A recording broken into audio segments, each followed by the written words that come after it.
froze to death while drunk at 13. The police and all of our parents was debated even years later in the small town. Their side of the story is that I said that I could make the rest of the way home alone. They said they were also drunk, and really though I could make it, so they left me alone. Long story short, I could not. Literally minutes later, I was laying in the snow between the sheep and slowly but surely freezing to death.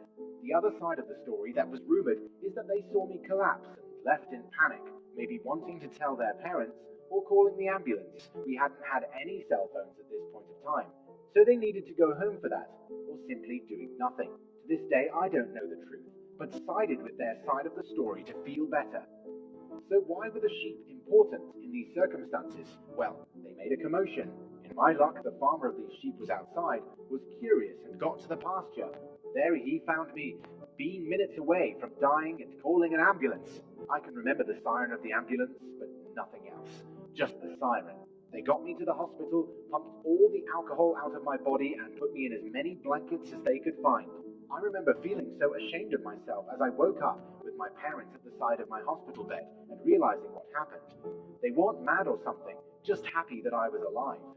I left the hospital 2 days later, and I had no after effects, physically or mentally. I was grounded for 2 weeks and had to talk to police and child services later on, but it was fine. The next alcohol that I drank was 3 years later at 16. Since then, I never had a blackout or got drunk too bad, so I guess I learned my lesson.